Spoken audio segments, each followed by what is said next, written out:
بینەرانی بەڕێز و خۆشەویست ئەم کاتە هەموو کاتێکتان شاد لە یەکەمین ئەڵقەی ستۆدیۆ 24 کەناڵی کوردستان 24ەوە خۆشحاڵم کە لەگەڵ هاوکارانم بە ئێوەی بەڕێز شادەبین. بەڕێزان بەرنامەی ستۆدیۆ 24 بەرنمەیەکی نوێی کەناڵی کوردستان 24 بەرنمەیەکی گفتوگۆ ئامێزە. لە میانی ئەم گفتوگۆیە بێگومان بن لەوەی کە گوێتان لە کۆمەڵێک شڕۆڤە و شیکردنەوە و ڕاوسەرنج و دید و بۆچوونی جیاوازە بێ لەسەر ڕووداوێکی گەرم لەسەر هەواڵێکی گەرم یاخود جاری وایە لەسەر چەند تەوەری قساکەین. بەڵام گرنگ ئەوەیە ئەو شڕۆڤانەی کە لەناو ئەم بەرنامەیە گوێتان لەوێ بێگومان شتی گرنگە بن. بەڕێزان ئەم گفتوگۆیە هەموو جارێ بە بەشداری کۆمەڵێک ڕۆژنامەنووس و میدیاکار و سیاسەتوان و چاودێرانی سیاسی و ئەکادمی و پسپۆڕان بەڕێواسیە کە هەر کەسە لە بواری خۆیان قساکە. هیوادارم بۆ ماوەی ئەم سەعات و نیوە کە لەگەڵمان نابن بێتاقەت نەبن لێمان بە دڵنیاییەوە گفتوگۆیەکی گەرمە بێ. بۆ ئەڵقەی یەکەمی بەرنامەی ستۆدیۆ 24 کۆمەڵێک چەند بەڕێزێک بەشدارە من لە گفتوگۆکە. حەزەکەم پێش ئەوەی دەست بە گفتوگۆ بکەین بە ئەوەی بەڕێزیان بناسیێنم و بە خێراتنیا بکەم. زۆر بەڕێز کاک ئازاد جوندیانی سیاسەتوان و هەروەها چاودێری سیاسی، بەڕێز دکتۆر سۆران بەرزنجی کە بۆ هەموو ئەڵقەکان لەگەڵمان نابێ، دکتۆرا لە یاسا و مامۆستای زانکۆ، خاتوو کەژان ببورە درەنگ ناسانمی، خاتوو کەژان محەممەد دەرچووی زانکۆیە و لە بواری پەیوەندە نێودەوڵەتیەکان خوێندوێتی و هەروەها بە دوواداچوونێکی باشی هەیە بۆ ڕوودا و هەواڵەکان. زۆر بەڕێز مەسعود حەیدەر پەرلەمانتاری خولی پێشووی پەرلەمانی عێراق و هەروەها وەک چاودێری سیاسیش لەگەڵمانە بەشدارە. بەڕێزان بۆ تەوەری منیش بەرهەم عەلیم ڕۆژنامەنووسم بۆ ئەوانەی کە نامناسن، بەڵام حەزەکەم ئەوەشتم پێ ڕابگەێنم کە من پێشکەشکار نیم لەم بەرنامەیە. منیش وەکو ئەم بەڕێزانە دید و بۆچوون و سەرنجی خۆم ئەبێ، بەڵام تەنیا جیاوازەکەم ئەوەیە کە ڕەنگە گفتوگۆکە بەڕێوە بەرم و هەندێک کۆنتترۆلی کاروباری تەکنیکی گفتوگۆکە بکەم. بەڕێزان تەوەری گرنگی کە بۆ یەکەمین ئەڵقەی ستۆدیۆ 24 بەرنامەی ستۆدیۆ 24 بە گرنگمان زانی قسەی لێوە بکەین لەژێر ناونیشانی هەرێمی کوردستان و کابینەیەکی تری حکوومەتی عێراقا. هەوڵێن گفتوگۆکەمان ئەگەر بەڕێزان ئەویان پێ باش بێ بیکەینە دوو تەوەر لە نیوەی یەکەمی هەوڵێن باز لە ڕەوشی عێراق بکەین، عێراق وەکو دەوڵەت وەکو حکوومەت ئەم کابینێ چی پێ ئەکرێ لەگەڵ ئەم کێشانی کە لە حکوومەتی عێراق حکوومەتەکانی پێشووتریش پێوەی گیرۆ دەبن و ڕەنگە ڕۆژ بە ڕۆژ کەڵەکە بکەن و زیاد بکەن، ئەم حکوومەتە چی پێ ئەکرێ. هەروەها لە تەوەری دووهەممان باز لە پێگە و ئایندەی کورد دەکەین لە ناو حکوومەتی عێراقا و ئەو پەیوەندی کە پێشتر هەبووە و ئەو پێگە و پەیوەندی کە بۆ ئایندە چاوەڕوانی لێکرێ. بەڕێزان بەر لەوەی بە وردی تەبچینە ناو شڕۆڤە و گفتوگۆکانەوە، ئینفۆگرافیکێک ئامادەیە چەند داتایەکی تایە، داتاکان زیاتر باسی ئەواکەن، ینی ئەو ئاماژانیان تایە کە ئایا ئەمە چەندەمین کابینەی حکوومەتە و پێشتر چەند وەزارەت بوو، ئێستا چەند وەزارەتە و هەروەها کۆمەڵێ زانیاری تری بە داتاتایە. با پێکەوە ئەو ئینفۆگرافیکە ببین.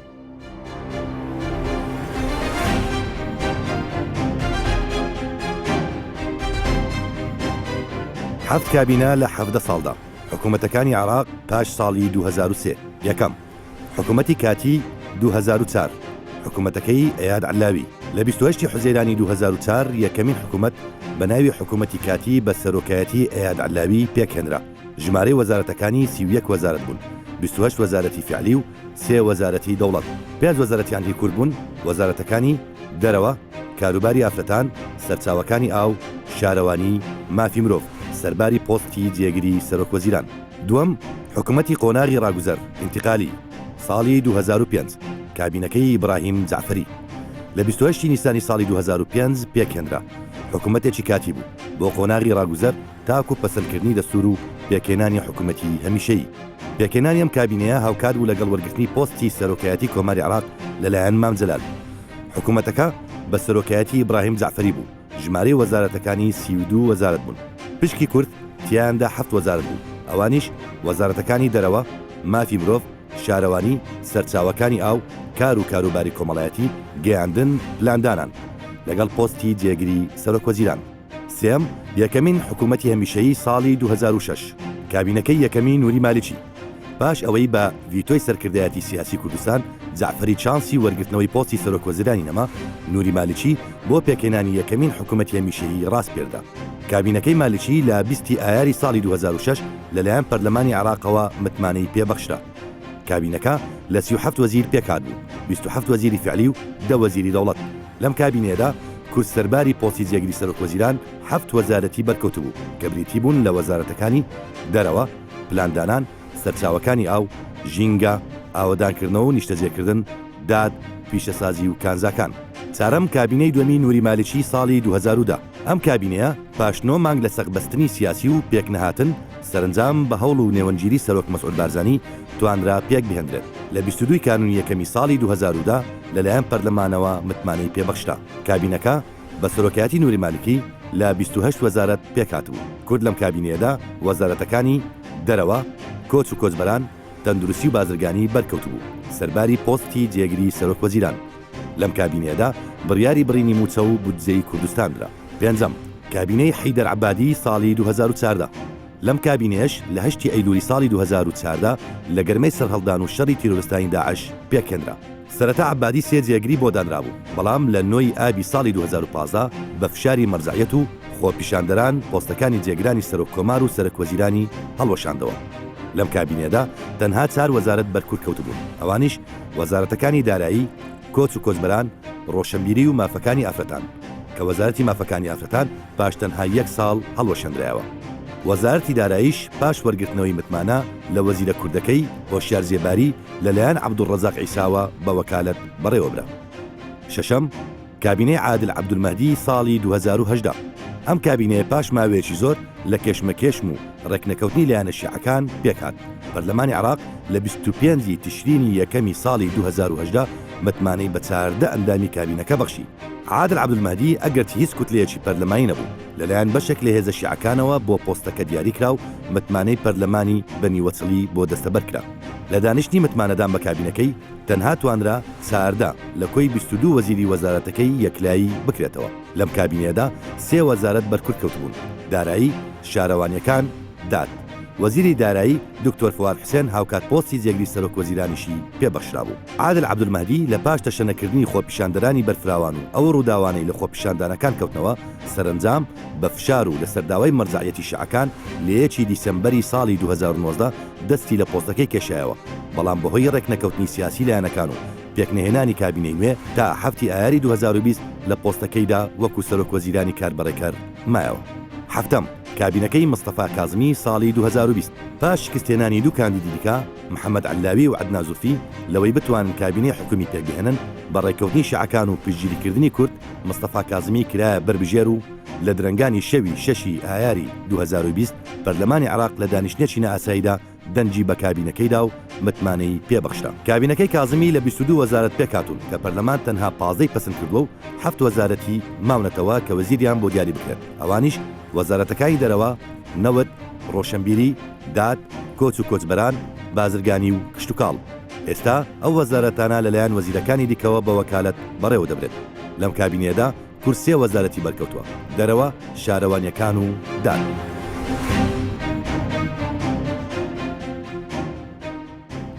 دووبارە سڵاو بەڕێزان هەموو ئاگادارن کە عادل عەبدولمەهدی سەرۆک وەزیرانی عێراق بوو ماوەی خۆی تەواو نەکرد خۆپیشاندانی گەورە شارەکانی بەتایبەتی باشووری عێراقی گرتەوە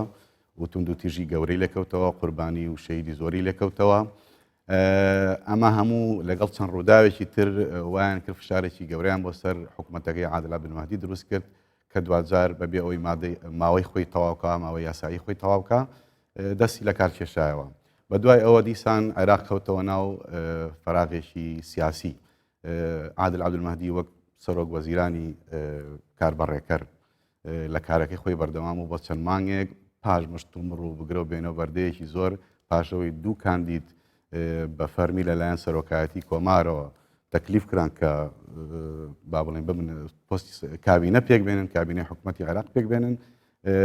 شکستیان خوارد هەریەک لە محەممەد حوسێن عەلاوی و هەروەها عەدنان زولفی. ئێستا لە شەوی 6 لەسەر 7 ئەتوان بڵێن چوونە ناو حوتەوە لە درنگانێکی شەوە پەرلەمانی عێراق پاش بگرە و بێنەیەکی زۆرە گوتمان حکوومەتەکەی کابینەکەی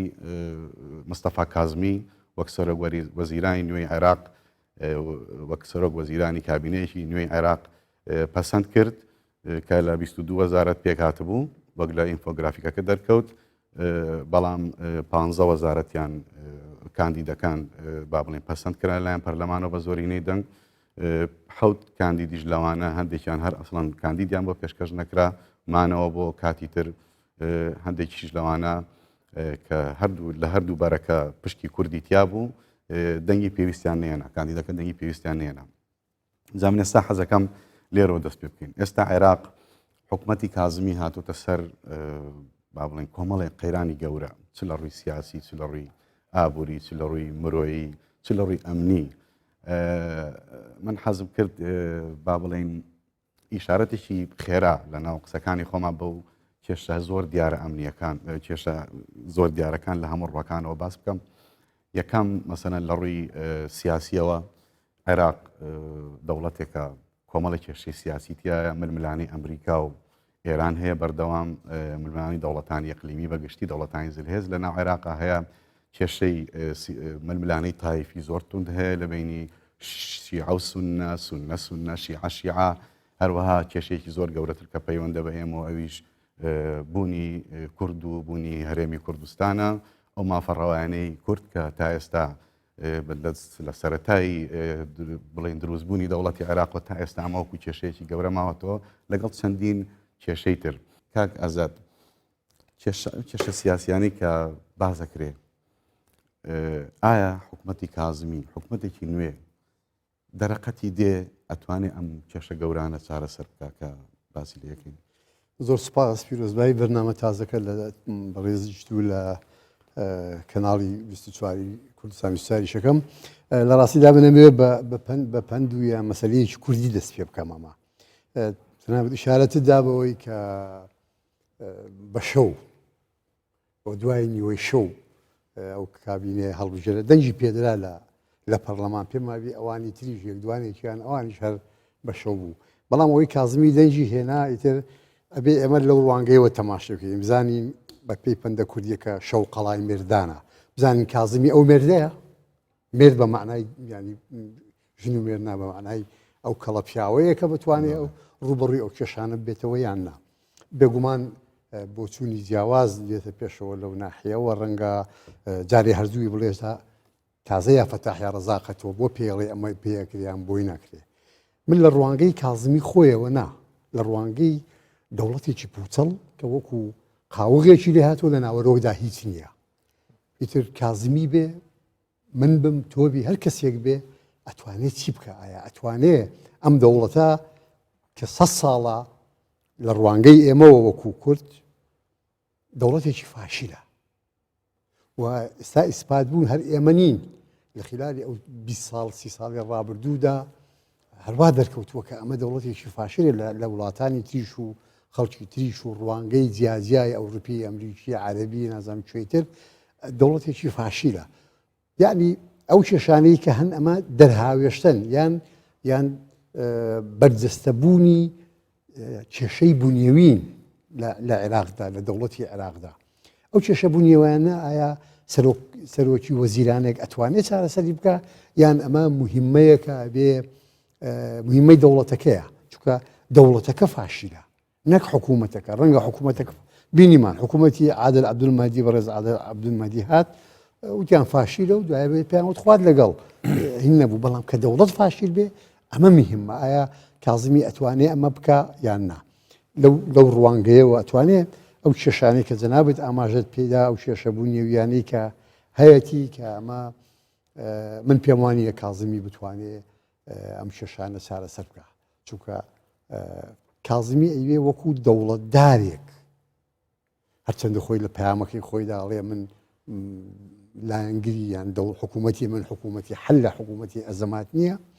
بەڵام پێ وایە خۆی لە خۆیدا ئێستا حلەکانمان نەبینیوە لە مەیداندا لە زماندا بینیوە لە گوتاری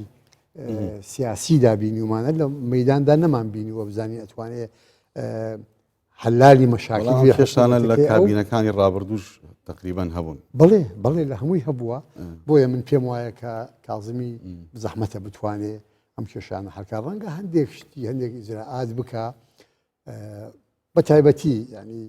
ڕاگەریسانەوە ڕاگررتی تەوازنی مابینی ئەمریکا و ئێران و ئەو تموحاتانەی کە ئێران عفۆن ئەمریکا هەیەی لە سەرۆک وەزیرانێکی ئێرە زۆر ڕێی هەیە زۆر لە براگەزە لە سەرەتاوە تقریبان ڕەزامەندێکی ئەمریکا و ئێران و ئەوروپا و نەتەوە یەکگرتوەکان و ئەمانە زۆر زوو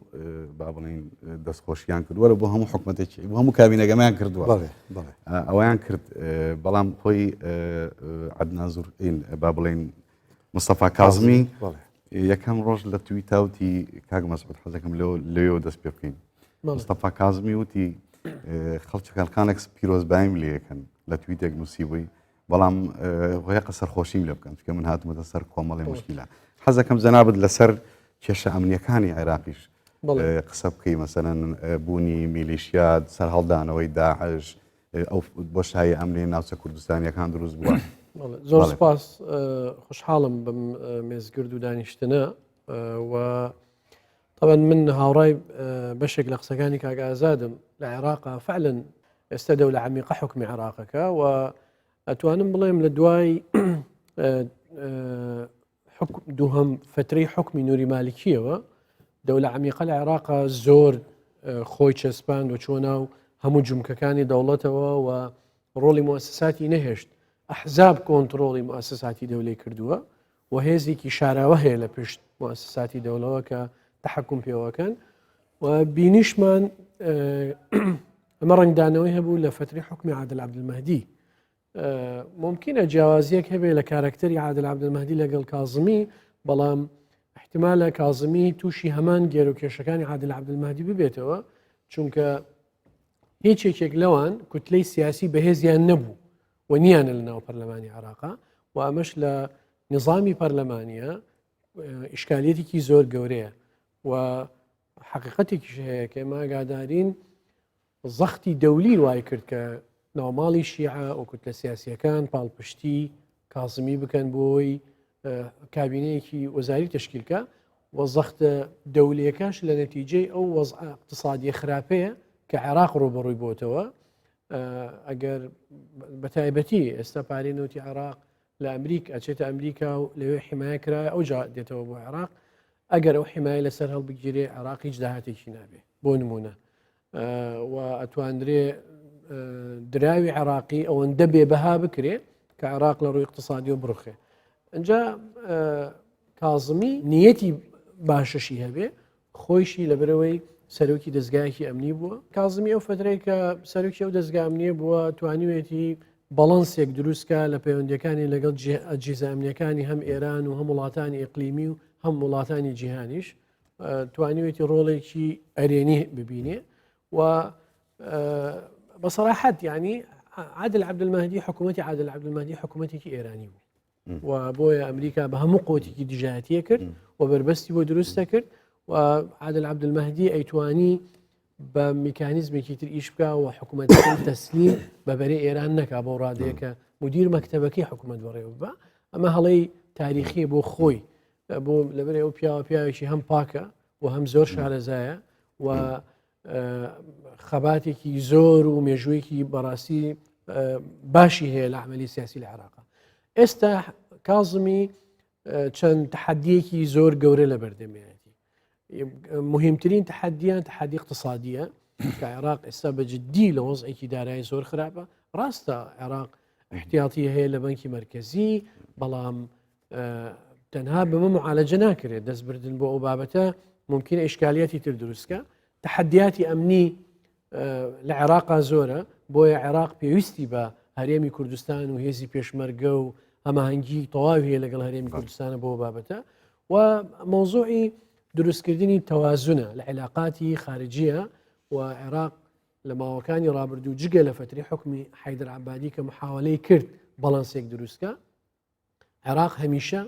بەرەو ئێران بووە و هەژمونی ئێرانی تەواو سەیطەرەی کردووە بەسەریا گرنگە ئێستا عێراق لەگەڵ دۆلی عەرەبیە لەگەڵ دۆلی خەلیجە بتوانێت هاوسەنگیەک دروستکە مەرجنیە پشت لە ئێران بکە لەبەرەوە ئێران حدودێکی زۆرمان هەیە و ئەتوانێت ڕۆڵ ببینێ لە استقراری سیاسی لە عێراقا بتوانێت بەڵانسێک دروستکە ئەم بەڵانسە تەنها بە کازمی خۆی ناکرێت پێویستی بە پشتیوانی ئەحزابی سیاسی عێراقی هەیە بە کورد و سونە و شیعەشەوە ئێمە وەک هەمومان شایەت حاڵین عراق ساڵ بە ساڵ و کابینە دوای کابینە بە بەردەوامی بەرەو داڕوخانێکی نەک تەنیا سیاسی و ئابووری ڕار بەرەو داڕوخانێکی قوڵی کۆمەڵایەتی ڕوات کە ئەمەش کاردانەوەکانی چەند ساڵی ڕابردووی شەڕ و ناخۆشی و ناکۆکی و گەژی و ئالۆزی بۆ لە ناو کوت لە سیاسی عراقیەکان و ئەو گۆڕانی نظامی کە لە ناو عراق ڕوویاوە ئەگەر ئێمە سێری حەدەسەکانی دوای 2023 بکەین لە دوای ڕووخاندنی سەدام کاتێک کە گرژی و ئالۆزێکی زۆر کەوتە نێوان شیعە و سونە بەشێکی زۆر لە خەڵکی سونە کە لە ناوچە سونە نشینەکان دائانیشتن لەبەر ئەو هەڵس و کەوتی کە شیعە بەرامبەری ئەکردن ئەوەی کە شیعە سوڵتەی گرتە دەست و بە نەفەسی تۆڵەسەندنەوە مامەڵەی لەگەڵ سونەکانە کرد کارگەشت بۆ ئەوەی کە شەڕ و ناخۆشی و ناکۆکی و بەڵێ بەزەبت کەوت بووە ناو ماڵەکانی شەوە شەڕ و ناکۆکی و داپلۆسان و سەرکوتکردن زیاتر لە 1 ملیۆن دانیشتی سونەنشین ئاوارە بوون زۆرێکیان بەرەو هەرمی کوردستان بەڕێکەوتن و بەشێکیشیان ڕویان کردە دەرەوەی عێراق دەرەوەی وڵات نیشتەجێ بوون ئەمە وەکو با بڵین یەکەم هەنگاوی ئاواری کە لە ناوخۆی عێراق ڕوویە لە دوای 2023ەوە ئەگەر سێری حەدەسەکانی دوای هاتنی داعشکەین یاخود لەگەڵ هاتنی داعشە بەپێی ئەو ئامارانی کە ڕێکخراوە نێودەوڵەتیەکیان ڕێکخراوە خێرخوازیەکان و ئەو ئامارانی کە با بڵێم وەزارەتی ناوخۆی هەرێمی کوردستان خستیە بەردەست نزیک لە ئەتوانم بڵێم زیاتر لە 2 ملیۆن خەڵکی ناوچە جیاوازەکانی عێراق بە تایبەتی مووسڵ و ئەو دووبارە ئەمانەش هەر ئەو هاوڵاتیانە بوون کە زۆریان سون نەبوون بەغداد لە خۆی نەگرتن بەغداد لە خۆی نەگرتن بزەبت ڕویان کردە با بڵێم شارە جیاوازەکانی هەرێمی کوردستان و ناو کەمپەکانی هەرێمی کوردستان و بەشێکی کەمیشیان کە مەسیحی بوون دەرگای دەرەوەیان بۆ کرایەوە و ڕویان کردە ئەوروپا ئاوارە بوون ئاوارە ژمارەی ترسناکی ئاوارەکە ئێستا بەپێی هەندێک راپۆرت دەڵێن ینی 3 بۆ 3 ملیۆن و نیو خێزان ماڵیان لە ناو عێراق بەگشتی لە ناوعێراق ماڵیان ینی خانوان ینی ئاوارە بوون ئەوەی چێکە لە کێشەکان من حەزەکەم تۆزێک بینەوە سەر حکوومەتی کازمی لەگەڵ ئەم کێشە مرۆییانە مەسەن شتێک هەیەڵێ ساڵی 2017 کۆمیتەی بە دوواداچوونی تاوان و هۆشبەرەکان ئەڵێ لە چەند شارێکی باشوور و ناوەڕاستی عێراق ئەم ئامارانیان کردووە لە هەردا گەنج لەم تەمەنی 16 بۆ 30 ساڵی 32 ساڵی 3 کەسیان ئالوودەی مادەی هۆشبەر لە هەر 3 کەس لە گروپی میلیشیاکان لە هەر 3 کەسیان هیچێکیان ئالوودەی ئەنی ئەوانی کە بڵێن بۆ نمونە 16 ئۆکتۆبر هاتنە کوک یەک لەسەر سیان ئالوودەبووی مادەی هۆشبەرن ینی ئەمە کێشەیەکی زۆر گەورەیە ئێستا کازمی چی پێیەکا بەرنامەکەشت خوێندەوە یعنی بڕای تۆ لەگەڵ ئەم کێشە گەورە مرۆییانەیە چی ئەکرێ حکوومەتی کازمی ئەمە ناتوانین بڵین کە ئەتوانێت وەکو کاک ئازادی ژامەژێ بەوەیە زۆرێک لە کێشەکان چارەسەرەکات عێراق ئەناڵێنێ بەدەست ئەوەی کە خەریکە نەک خەریکە بگرە بووە بە مانتیقەیەکی ترانزیت بۆ مادەی هۆشبەر و ینی بە شێوەیەکی زۆر گەنجەکان بەکاری ئەهێنن و ئەوەی کە جێی ئەسەفە ئەوەیە کە ئەو کەسانی کە بازرگانن بەشێکن لە ئەوانی کە لە با بڵێم هێزە میلیشیاکان و بەرپرسن و کۆنتاکتیان لەگەڵ ئەو وڵاتانەیە هەیە کە مادەی هۆشبەر بەرهەمەهێن و یاخود بۆیان ئەڕوات تۆ ناتوانیت کێشەیەک چارەسەرکەی کە خودی خۆی خۆت یاخود دام و دەستگاکەت یاخود سەرچاوی دروستبوونی ئەم کێشەیە گرنگ نییە بەلایەنەوە ئەزانی کاک بەرام شتێکێ لە ناو عێراق ئەگوزارێت چەندین ساڵە شتێک نییە بە ناوی هاوڵاتی مافی هاوڵاتی بوونی نییە عێراق تەنیا ئەوەی کێت سیاست دەکات لە ناو عێراقا هەدەفی دووەم و سێمی لەوانەیە خزمەتی هاوڵاتی بێت لەوانەیە هەدەفی یەکەمی دوورە لە دەرەوەی چوارچەوەی عێراق لە دەرەوەی چوارچەوەی ینی نیشتیمانە وڵاتی هاوڵاتی نییە. وڵاتی هاوڵاتی نیە لەبەرەوەی هیچ نەیتوانیوە بە هیچ شێوەیەک لە هیچ ڕۆیەکەوە خزمەتی هاوڵاتی خۆی بکات. تایبەت بۆ هاوڵاتی بوونە یەک شتم بیر هاتەوە کاک بەرام کاتی خۆی کە لە ساڵی 20ەکانە کە عێراق دروستەکەن مەلیکێکی لە دەرەوە بۆ ئەهێنن دوای ئەوە کە زۆر بێزارە بێ بەدەست با بڵێن چۆنیەتی دروستبوونی ئەم وڵاتە و ئیدارەدان و تەعامل و هەڵسو کەوت و بیرکردنەوەی خەڵکەکەیەوە نامەیەکی هەیە کە دوای مردنی با بڵێن دزەی پێکرا ئەڵێ زۆر بەداخەوە دوای مانەوەی ئەوەندە ساڵ لە عێراقا من زۆر شتم بینی شتێکم بینی پێیانەوت عێراق بەڵام کەسێکم نەبینی پێی بڵێن عێراقی کەواتە ئەمە لە بنیادی ئەم وڵاتەی کە ناوی لێنراوە عێراقەوە کێشەیەکی مزمینە و بەردەوامی دێت و ئەڵێ ئەوانەس هەرماسە گەورەکانی عێراقیشی شارەت بەڵێ بەدڵنایەوەڵە گروپ و خەڵکی جیاوازن کە وەلایان هەمیشە بۆ ئەو گروپە هەیە کە گروپی نەتەوەی بن بۆ نەتەوەکەی خۆیان هەڵبەت بەدیوێکی تریا ئەوەیە کە ئەو ئاماژەیەمان پێکات کە لە زمانی یاساییە شتێکەڵێ ئەوەی لەسەر باتڵ دروست بکرێت ئیتر هەر بە باتڵەیە مێنێتەوە هەر بە باتڵەیە ڕوا و هەر ئەوەشی کە لە ئینفۆگرافیکەکەی بینیمانیانی تۆ حوت کابینێت هەبووە لە ماوەی کەمتر لە 17 ساڵە کە ئەمە ئەگەر سەرنجی زۆر هەڵەگرێ بەڵام ئەگەر بتوانین یەک خاڵی لێ کۆکەینەوە ئەوەیە کە دەلالەت لەسەر نائیستقرارەتی سیاسی نائیستقرارەتی دەستوری و نائیستقرارەتی ئابوووریەکە لە وڵاتەیە بۆ چونکە بەشێک لەم کابینەیەک لە دوایەکانە ئەم حوت کابینەیە دروستە ڕەنگە بەشێکیان پەیوەندی بە هۆکاری دەستوری و یاساییەوە هەبوو بێوەکو کابینەکەی علاوی و کاتەکە دەستورێک نەبووە یانیش کابینەکەی جعفەری بەڵام لە دوجارە ئەگەر ئەم چەند مانگەی دوای دەست لە کارکێشانەوەی عەبدولمەهدی بنمونە بێنینەوە واقعەکەمان زۆر جوان بۆ کورتەکاتەوە لەوەی کە نائیستقراری سیاسی و کە نەبوونی بنیاتی دەوڵەتداری هەبوو بەڕاستی ئیدی مەسلەی زیادبوونی ڕێکۆردەکان کە عێراق لە زۆر شتا یعنی یەکێکە لە وڵاتانەی کە بەراورد بە تەمەنی دەوڵەتەکە لەگەڵ بەراورد بۆ حکومەتانەی کە هەی بووە ڕێکۆردێکی زۆر مێژووی هەیە کە زیاتر لە ئەمریکا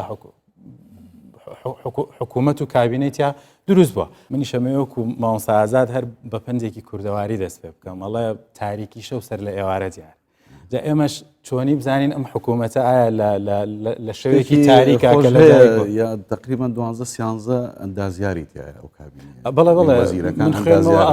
ئەڵێ حکوومەتی نەقاوی مهندسی بەسەر لەگە ڕێزمە پیشەکە نانە ئەڵێم ینی بۆتە جێی پرسیار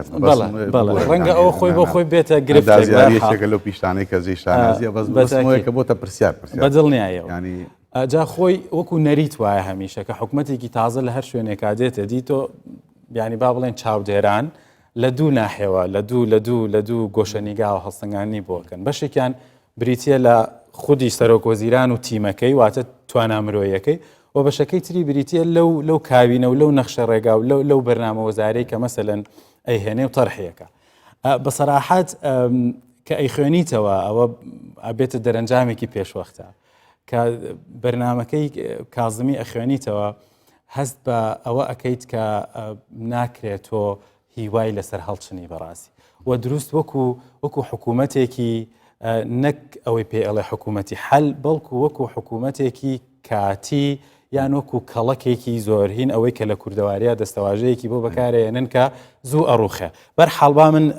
هەڵدەسۆران بەس پێشەوە حەزەکەمانی بەس ئەوە ڕابگەێنم ئەم گفتوگوێ کراوە یان ئەتوانین هەندێک جار کە بە قسەی یەکتریش هەندێک هەڵێنجین حەزەکەم کاگازات لەبارەی ینی سەرنجی گشتی لەسەر ئەم کێشانەی کە باسمان کرد دوای دەینەوە سەر ئەو ئاڵنگارێ گەورەی کە لەناو بەرنامەکە لە ڕاستیدا خۆشی کەوتوێتی من جۆم لە قسەی نەبوو زۆربوور لە ئێوەم گوێرێ بوو کەوتوێتی وڵا پیرۆزبایم لێ مەکەن سەرخۆشیم لێ بکەن نیشانەی ئەوەیە کە ئەو شتی ئەگا کە لە وەختێکی زۆر خراپدا هاتووە جا بەڕاستی ئەو پرسیارەکە بەڕێی من لێرە ئێستا ئەگۆڕێ بێتە ئەوەی کە ئەرێ کازمی هیچی پێیە بۆ ئەوەی سەرخۆشی لێ نەکرێ و بۆ ئەوەی بتوانێت تەزاوزی ئەو ئەزەماتانە بکە تاوان تەزاوزی نسبیە من ناتوان بڵێم بە مطلقی ئەو شتانە هەمووی کۆتایی پێدێنێ بەڵام لە ڕووی نسبیشەوە بۆ نمونە یعنی من لە ڕوانگەی مەسەرەی کوردەوە تەماشایەکەم لە ڕوانگەی بەرژەوەندی کوردەوە تەماشایەکەم یەکێکی کە چۆن هەڵێ سنجێری ئێستا شیعەکان هەموو لە ڕوانگەی ئەوەی کە چەند بۆ شیعەکە چەند نوێنەرایەتی شیعەکە وەڕەنگە عراقیەکانی تری وەکو سونەش بڵێن چەند نوێنەرایەتی ئێمەشەکە لەو ڕوانگەیەوە تەماشای بکەین من ئەو حەقە بە خۆمەدەم لە ڕوانگەی کوردەوە تەماشای من هیچ مەبەستم نییە هیچ تعلیقێک بێ هیوادارم ئەوانەی بۆ کازمیش تەرجەمەیەکەی من یەک دوو جارێک ئەو کاتی لە ئیسبوعیە بوو بەیەکەوە دانیشترمان بۆ وەزام دوونی وەڕۆژمان بەیەکەوە لە میوانداری دووسۆبەر هەم خواردووە بەیەکەوە ئەو کاتا ڕاستیدا من هەندێک کوردم دیڵی خۆش بوو هەموو گویان نردم لە تویتەر بە کوردی نووسیویەتی من کیان بۆ مقارنە نییە مطلقاً ئەمە بۆ مقارنە نییە بەڵام بیرتان دێ سەدام حوسێن شال و شەپشی کوردی لەبەر کرد بیرتان دێ مامۆستایەکی دانابوو خۆی فێرە زمانی کوردی بکە ئەمە قیاسی ئەمە جۆرێک ئەسڵ بمبورە ئەمە تەعاملکردن لەگەڵ کورد وەکو تاکو وەکو نەتەوەیەکی سازج و سادە وڵای ینی هەڵێ خەڵەتێنم بەوەی کە من تویتێک بە کوردی ئەنووسم نە هەر خەڵەتان نە ینی ئەوە نیشانی ئەوە نیە عاتفی زۆر خۆشە ینی پێمان بڵێ بابە عەرەبی بڵێ ئێوە برای منێن من خزمەتکاری ئێوە وەکو سەرۆکی حکوومەت من هەوڵەدەم کێشەکانتان نەبێ هەوڵەدەم ئێوە لە خۆشی و شادومانی دابن تێڕوانین یەکتری شتایە کاکازات زمانی کوردی لە عێراقا زمانێکی فەرمیە ڕاست بە پێی دەستور ئەسڵەن تەجروبەی کە نەدا ببینی مەسەلەن زۆرجا من لە نووسینەکانی عێراقا بینم ببوورە بۆ مقاتایە مەسەلەن عەرەبیە نووسن کوردیەکە بە بچووکترە نووسن لەگەڵی من بۆ خۆم ڕێیم وایە ئەوەی من لە کەنەدا بینیم بە زمانی فەڕەنسی و ئینگلیزی بە نەفسی سایز بە نەفسی فۆنت ئەنووسرێ مەفروضە لە عێراقیشە زمانی کوردی وەکو زمانی عەرەبی زمانێکی فەرمی و ڕئیسیە نەک زمانی دووهەمە زمانێکی ڕئیسیە و مەفروضە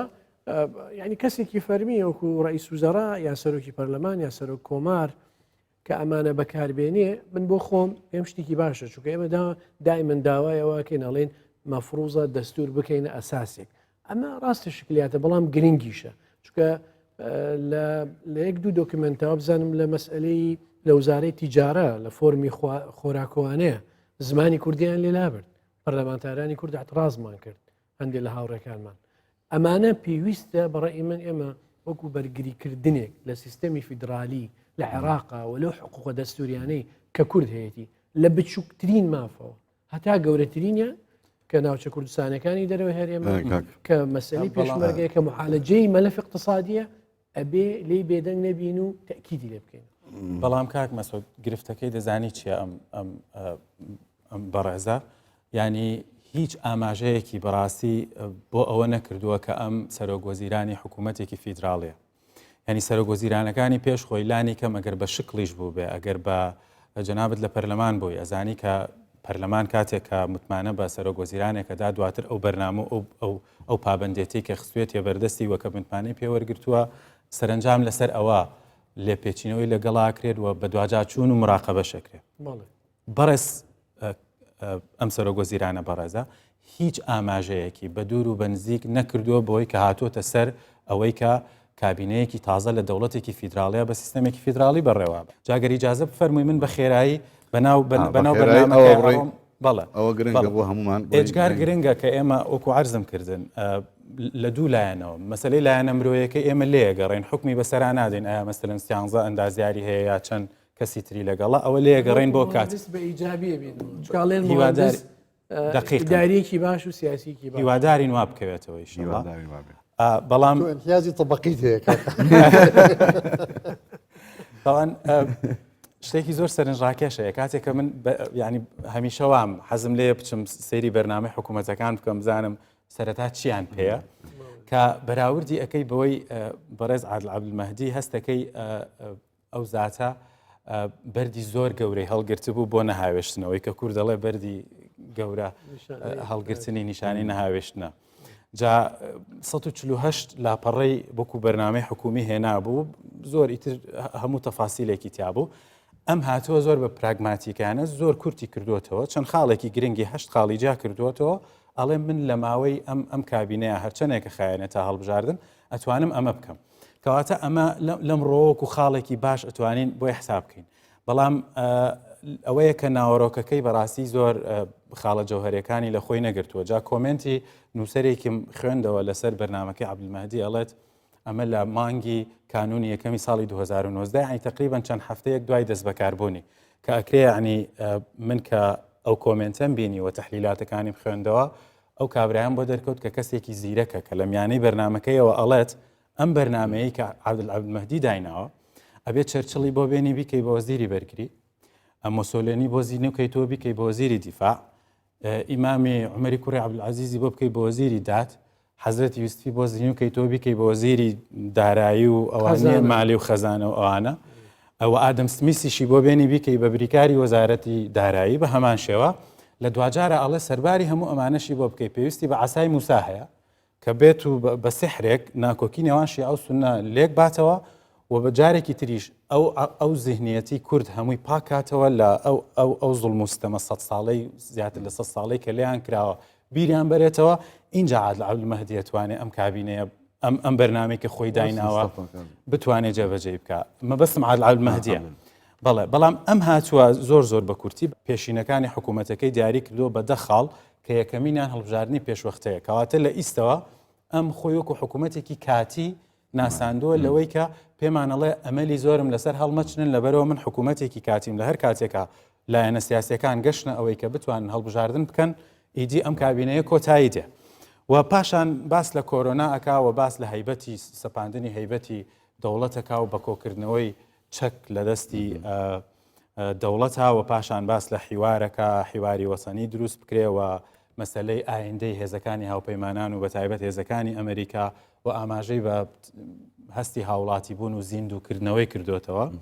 و باس لە زۆر مەسەن پەرەپێدانی پەروەردەی و ئەمانە بەڵام خاڵی کۆتایی بریتە لە داخستنی ئاوارەکان ئەڵێ ئەبێ مەلەفی ئاوارە بە یەکجاری کۆتایی پێ بهێنرێ و وەزارەتی هیجرە و مهاجرین و ئەوانە دابخرێ ئەمەی خستۆتە ئەولویاتی خۆیەوە ئەگەرچی بۆ ڕۆژی پاشتر بە توی تێگوتی ئەولویاتی حکوومەتەکەی من ئێستا بریتە لە مافی خانە نشینان کە بەداخەوە ئەوەژی تر ئەگەرچی گرفتێکی کۆمەڵایەتی بوو بەڵام لە ڕووی سیاسیەوە یەک مداخلە بکەم مەگە کاک مەسئول لەم باشە دوای قسەی لێ بکە ئەویش ئەوەیە من هەتا ئەو تویتەی ئەوم بزانی و بینیم هەروە مەزانی کە چکە بەشێک لە پەرلەمانتارە کوردەکانیش لە بەغدا پێشووتر وانی دعا کرد کە سندوقی متەقاعدین هەیە لە بەغدا ئەو سندوقە پارە بەردەوام ئەچێتە ناوی هیچ مشکلەیەکیان نییە تەعنەیان لە حکوومەتی هەرێمەدا کە ناتوانێت موسەی متەقاعدین دارێ بەڕاستی کاک مەسعود دوای ئەمە بۆ ڕوو کاتەوە بزانین ئەمە چۆن ببوورە بەس باخات و کەژانیش ئەگەر تاقیبت هەیە لەسەر هەموو ئەگەر وەختەیە بەس یەک بەیارمەت خاتون صندوقی تەقاعد 8 تریلیۆن دیناری هەبوو من بەڕاستی لە حکوومەتی عادل عەبدولمەهدی معلوماتم نییە کە چەندێ پارەیان لێ بەکارهێناوە کاتی حەیدەر عەبادی 2 تریلیۆن دیناریان دەوڵەت حکوومەت بە قەرز لیانی وەرگرتووە و باسەکرێ ئەڵێن حکوومەتی عادل عەبدولمەهدی پارەیەکی زۆری ئەوەی بەکارهێناوە و هەیئەی تەقاعودی عێراقی خۆی هەر پێویستی بە مراجعە هەیە هەیکلێتەکەی مەسەلەن ئەم قەرەباڵغیە دروستە بێ و هەندێک جار گەندەڵی تێدایە ڕێیەک هەیە کاتی خۆی ئێمە شەو ڕێمان هەبوو لە پەرلەمان هەر وەزارەت و هەر دائیرەیەک دائیرەی تەقاعودی خۆی هەبێ هەر فەرمانبەرێک کە تەقاعود دەبێ هەر لە دائیرەکەی خۆی معاملاتی خۆی هەمووی بکە موظفی هەیئەی تەقاعود لەوێ دەوام بکەن ئیشەکان ڕای بکەن و ئیتر ئەو قەرەباڵغی و فەسادش دروست دەبێت مشکلە مالێکە ئەومان پێ بڵێ نەک ئەوە چۆن نبێت چۆن نابێ ئەومان پێ بڵێ چونکە بەشێک لە پەرلەمانتارە کوردەکان لە بەغدا ئەوەیان وا ئێمەیان هەندێکجار بێدەنگە کرد ئاوت لێرە سندوقی تەقاعودی هەیە وەکو ئەوەی شامی شەریفێ بمەوە تەقاعودی ئێرە جەهەنەم شامی شەریف نییە لەبەرەوەی عێراق لە عێراقا لە نەوەتەکانەوە بۆ ڕێکزانیان بۆ ئەوە کرد فەساد لە مؤسساتی دەوڵەت دروست بوو لە دوای 2003 ئەم فەسادی مالی و ئیداری زۆر تەشەنەی کرد بەڵام عێراق لە دوای 2003 فعلا صندوقی تەقاعودی دروست کرد و ئەوەی کە لە 110 لە فەرمانبەرە بڕن و حکوومەتیش لە 115 وەکو پشکی فەرمانبەرە خاتنە ئەو صندوقەوە عێراق 8 تریلیۆن صندوقی تەقاعودی عێراقی 8 تریلیۆن دیناری هەیە و بانکی دەولی و صندوقی نەقدی دەولی حیساباتیان کردووە من خۆمان لەگەڵیان کۆبووینێتەوە هەتا 2045 صندوقی تەقاعودی عێراقی هیچ ئیشکالێتێکی نییە بۆ پێدانی موچە چونکە لەسەر سندوقی تەقاعد تەنها متەقاعد پارۆر ناگرێت کە سوکاری شەهیدە قوربانەکانی داعشە قاعیدەیە شەڕی ناوخۆیە ئەمانە هەمووی لەوێ پارەوەرەگرن نزیکەی 4 میلیۆن کەس زیاترە بێ بە تەسەوری من ئەمەش ئێستا ئیشکالێتە پێویستی بە معالەجەکردن هەیە عێراق شامی شەریف نییە بەڵام بابەت محوەرەکەمان هەرێمی کوردستان و حکوومەتەکەی کازمیە ئێمە لە عێراقا چی بکەین یەک شت هەیە کە دکتۆر ئاماژەی بە کۆمەڵێک لە بەرنامەی کاری کازمیە ئەگەر ئێمە سیرکەین دووبارە بەداخەوە دووفاقی لە بینی بەرنامەکە و یەکەم دووەم ڕۆژ یەکەم هەفتەی کاری کازمیە بینین بۆچی لەبەرەوەی کە لە بەرنامەی کاریە ئاماژەی پێ ئێمە زانین کە هەزاران گەنج لەسەر جادە خۆپشاندانی کرد کە هەزاران گەنج هاتوونەتە سەرجادە کۆمەڵک داواکاری و مەتاڵبیان هەبوو لە هەمان کاتە بەپێی ئامارەکانی یۆنامی و ئامارەکانی کۆمیسیۆنی باڵی مافی مرۆڤی عێراق 3 میلیۆن ئافرەت بێهاوژین ماونەتەوە لە هەمان کاتا 5 میلیۆن مناڵ بێسەرپەرشتن واتە بێباوکن هەمیش بەهۆی و هەموو ئاژاوی کە چەندین ساڵ لە ناو عێراقا گوزارێت ئایا کازمی هیچ بەرنمەیەکی هەبوو بۆ ئەمان و بۆچی ڕاستەوخۆ با بڵێم خزمەتکردنی یاخود سەردانکردنی دایرەی تەقاوتی بوو بە ئەولەوێتی ئیشەکانی لێرە ئەبینیت کە هەنێ جار وەکو ڕیکلامێک دەرئەکەوێت بۆ خۆی شۆ لە جیاتی ئەوەی کە بە فعلی بێت هەوڵبات ئیشکات بۆی کە کۆمەڵگەی عراقی دووبارە یەک کاتەوە بەرنمەیەکی هەبێت بۆ ئاشتەوایی نیشتیمانی لە ناو خۆیانە تەوەری یەکەمان ئەتوان بڵێم کاتەکەی تەوا بوو قوڵترە لەو ئەتوانی ئەکرا زۆتریش قسەی لە بکەین بەڵام ئەوی کە پێویست بووترا ینی تقریبان هەمومان لەوە کۆچین کە مستەفا کازمی هاتووە سەر ڕەوشێکی زۆر قورس لە ڕووی ئابوووریەوە مەسەڵەن ئێستا یەکێکە لە وڵاتە قەرزارەکان یەکێکە لە وڵاتە لە ڕیزبەندیگە دەڵەکان لە سەتانەوەی زیاتری داهاتی لەسەرنەوت و داوای لێکراونەوە بڕەکەی کەم کاتەوە نرخی نەوتیش دابەزیوە من بەس ئەو تەوەرە بە سەرهاتێکی زۆر کۆمیدی چەند مانگێک پێر ئەو وەختە عادل عەبدولمەهدی دەست بەکار بوو لای لەگەڵێک دوو ڕۆژنامە نووسیتر میوانی کۆنسوڵی وڵاتێکی زلهێز بووی ناوەکەی ناهێنم لەبەرەوەی کە دانیشتنەکە زۆر دۆستانە بوو من قسەی کردوتی برایانی کورەگەڵەکە برا عێراقیەکانە دیسان عێراق پێک بێنەوە و دروستیکەنەوە و بەهێزیکەنەوە ئەمانە تەمەن قسانەمە زۆر جێ بووە جاوتم وتم من تەمان ئینگلیزی نازانم هاوکارێک وەرێ جێڕا بۆ ئینگلیزی وتم ئەزانی ئەم هەموو جارم نەسیحەتەی کورد و ئەم نەسیحەتەی عێراقیەکان کە ئیتر پێکەوە دروستیکەنەوە ئێوە خۆشتان نەزان ئەم هەموو کێشەیە ئەمە ڕێگوەکو گۆرانێکی کوردی میلی وایە کاڵێ بینۆ هاوین کە پرێ دەکەین و زستان پێچی دەدەین و دیسان دروستیەکەین و جا لە وەختی ئەوە جارڕگە پێکەنی سێرێکی کاکە بینۆ بە ئینگلیزی چی پێ بینۆیان چی بە ئینگلیزی بینەرانی خۆشەویست ناو بڕێکە ڕووی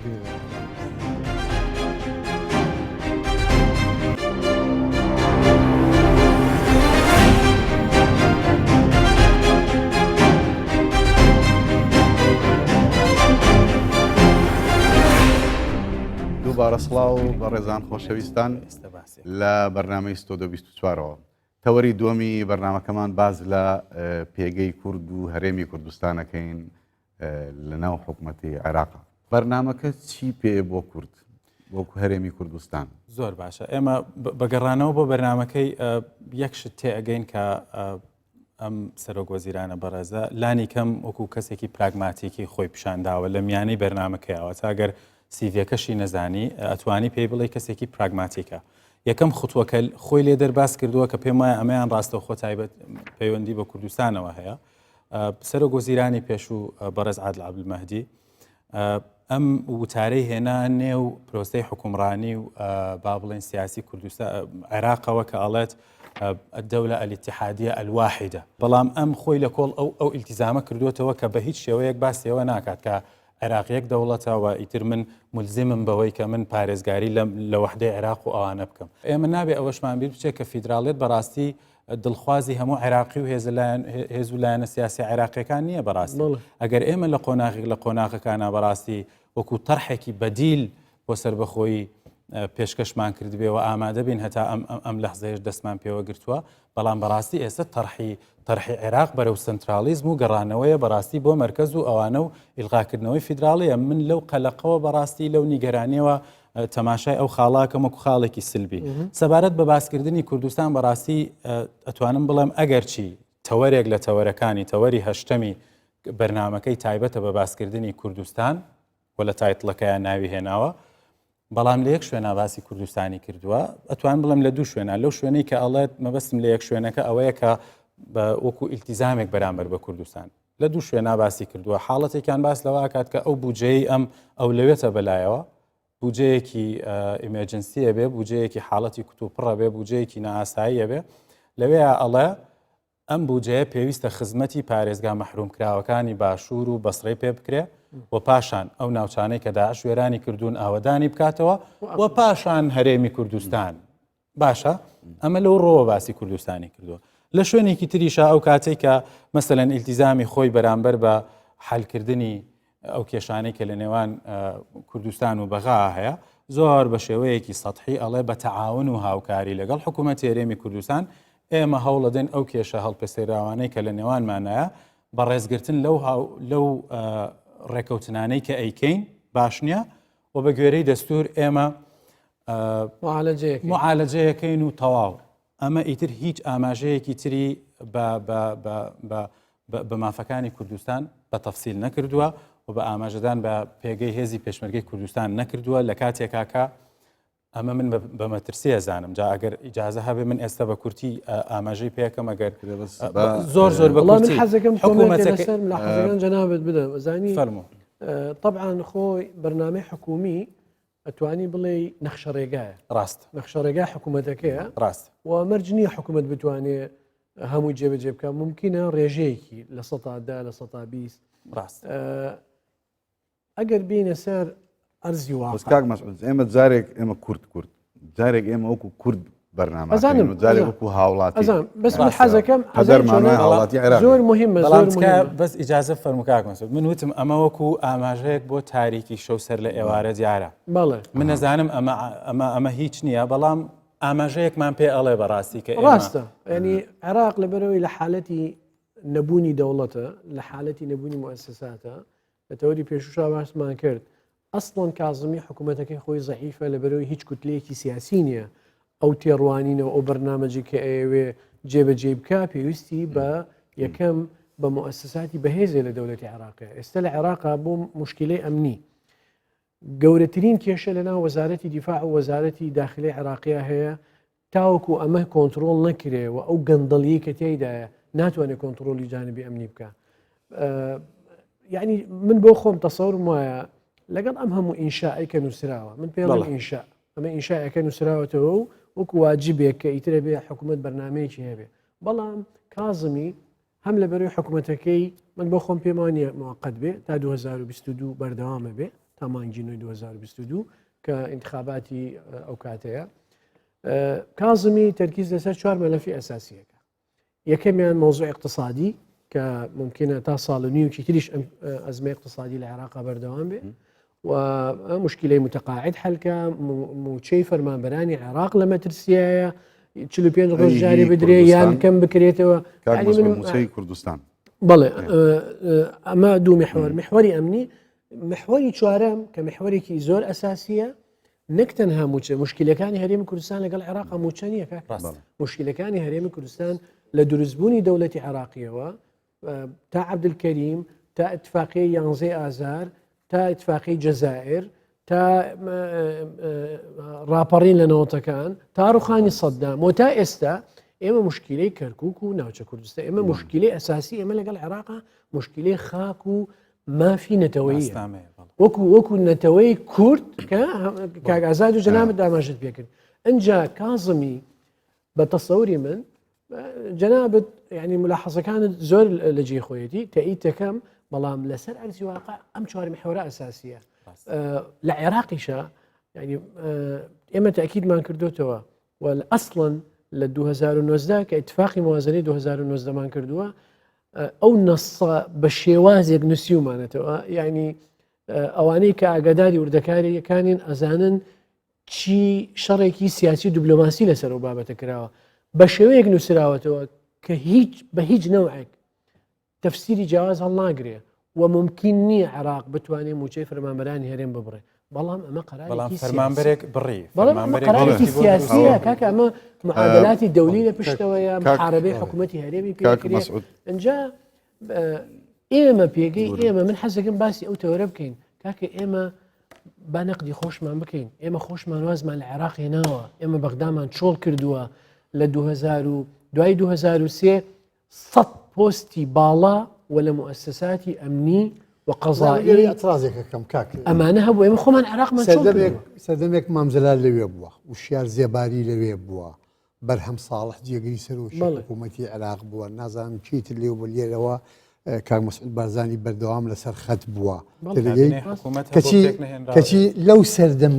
لەو سەردەمدا حزورێکی زۆر گەورە هەبوو مالکی جێشی بەڕێکرد بۆ خانەقی جێشی بەڕێکرد بۆ سەر کەرکوو کاکە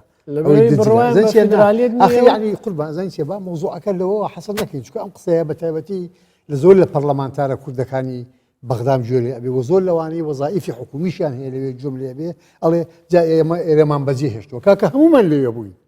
هەمومان لێوە بوون هیچمان بۆ نەکرا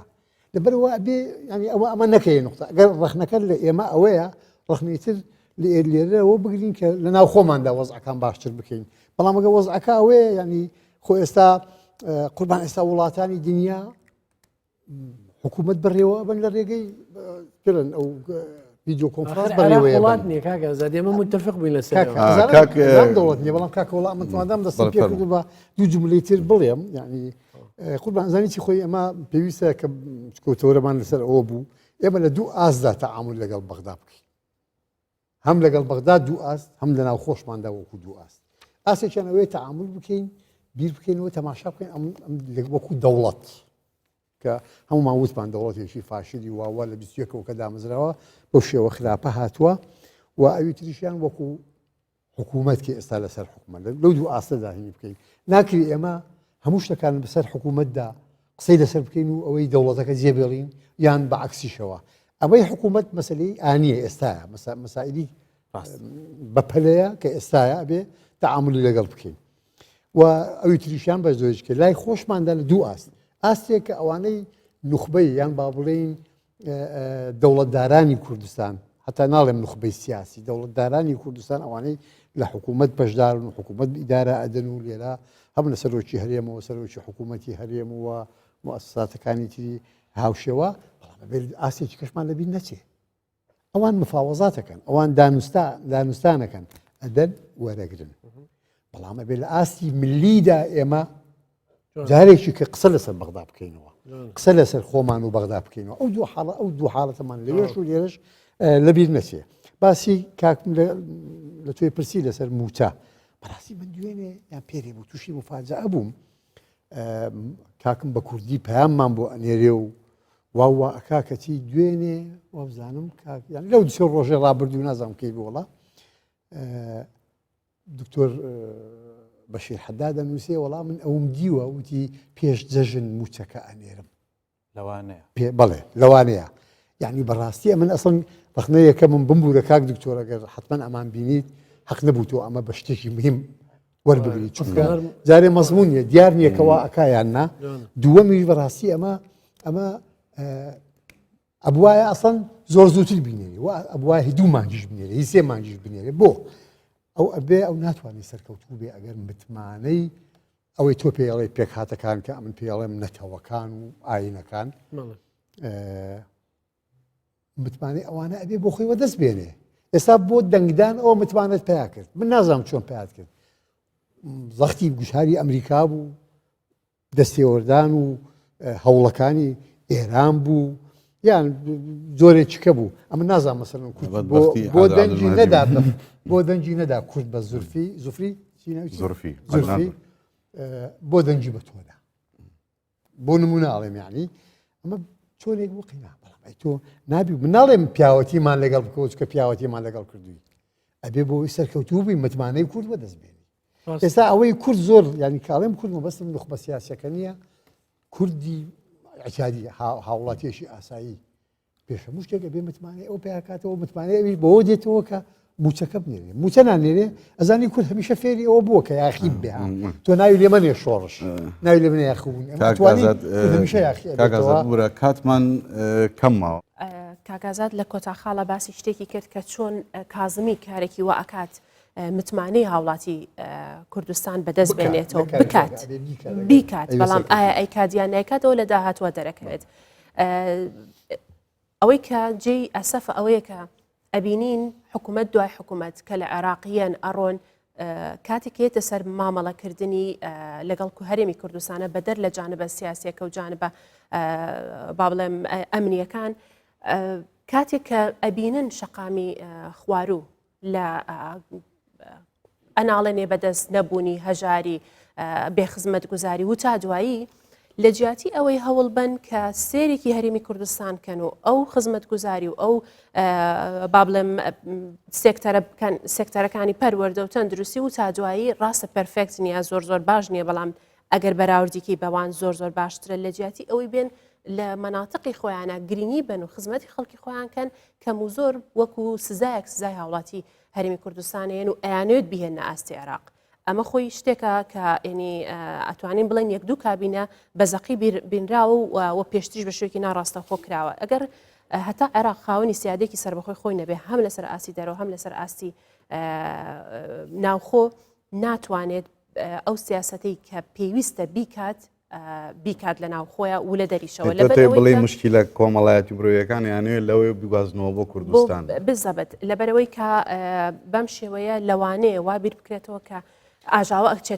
ئەکەوێتە ناو هەرێمی کوردستانیشەوە ناڕزایی ئەبێت با بڵێن پەروەرد خەدەما دواکەوێت بە دڵنیاییەوە ئەمە تەنیا هەر لەسەر ئەمە تەنیا هەر لە قسەکردنێن لەسەر موچە قسەکردن لەسەر ئەو ئیمتیازاتە دارایانەی ترکە بۆ گەشەپێدانی سێکتەرەکانی بالضبط امتیازنا استحقاقانەی کە ترکە باز ئەکرێت کە پەرلەمانتار بوو کاکە وی ئەزانی ئەگەر بەس ینی یارمەتیم لێ کاک بەرم طبعا حقیقەتێک هەیە یعنی کاگازات ئاماژەی بە هەندێک خاڵی گرنگ کرد یەکێک لەوانە باسی حزوری بەڕەحمەت بێ جەنابی مام جەلال و جەنابی کاکوشار و هەموو ئەو بەڕێزانەی تر کرد ئەزانی ئەو کاتێک کە کورد لە بەغدا ئەوەندە بە قووەت بوو لەبەر بە قووەتی کورد ئەمەیانەی ئێستا ڕووی نادا لەبەر بە قووەتی کورد بوو ئەوان نەتوانی ئەزانی بەس بە عرزت بکەم لەبەر بە قووەتی کورد بوو نەتوانی تەجاوزی شەراکە بکەن تەجاوزی تەوافق بکەن ئێستا لە عێراقا منیش پێم وایە ئەو وەخت لاوااستر بوون ئەزانی قەینا ئۆکەی لاوااستر بوون پەرتەوازە بوون یاخود ئەو ترسەی ئێستا هەیەە لە چکە شیعە ترسیەوەیان هەیە کە دەوڵەتی حکومڕانی لە عێراقا لە دەست بدەن ترسیەوەیان هەیە بۆیە ئیش بۆەکەن ئەڵێن کاکە فیدرالیت و لامەرکزیت بەڕاستی خەتەرە لەسەر دەسەڵاتی شیعە لە عێراقا ئێمە بێت دەوڵەتێکی مرکزی دروست بکەینەوە دروستبوونی دەوڵەتێکی مرکزی لە قازانجی کورد نییە لە بەرەوەی کورد 80 ساڵ بە ئاگر و ئاسن دەوڵەتی مرکزی کوشتوێتی و تاڵانی کردو و وێرانی کردو و ئەنفالی کردووە من قەناعەتم وایە ئەو ڕاستە بڕوای بە شەراکەت نەماوە بە تەوافق نەماوە بەڵام لە بەرامبەر ئەوە ڕەتفعلی ئێمە چۆڵکردنی بەغدایە بۆ ئەوان یاخود ئێمە جاری یەکەم ئەو معادلی کاک ئازاد ئاماژەی پێکرد با ئێمە بە تایبەتی پارتی وەیکێتی و ئەو جا حزبەکانی تر وەرن کاکن لە ناوماڵی کوردە جارە ڕێکەون و لەبەرەوەی هەر معادلەیەکی سیاسی ئیجابی یا سەلبی لە هەرێمی کوردستانە ڕنگدانەوەی هەیە لەسەر تیمی کوردی لە عێراقا بابین ئەمە چاکەین و ئەو جا ئێمە بەڕاستی لە بەغدا پێویستمان بە پیاوی ئازا هەیە بە پیاوی ئیشکەرەیە بە پیاوی دڵسۆز هەیە و بە پیاوی جەری ئیش هەیە بۆ ئیشکردن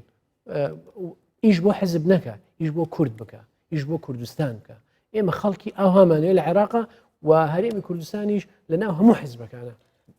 سەدان پیاوی تێکۆشەر ئەمە بە تەشەنە جوار نەگیرێت ئێمە پێویستمان بە کوردی ئازا کوردی جەری کوردی بەتوانە ئەبێ ئەومان بیر نەچێت زوڵم لە پەرلەمانتار و سیاسی ئافرەتەکانیش نەکەین ئێمە زۆر جار گلەی یەکەین دیفاعی لە حقوقیە بە دڵنیاییەوە بووی کە زمانمان داماڵی لە مرۆڤەکە بوو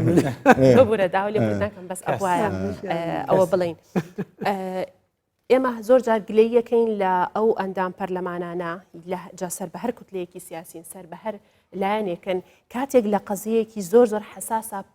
پشت لە کورد لە ناو پەرلەمانی عێراقا ئێمە زۆر جار لە قەزیە حساسەکانە کە پەیوەندی بە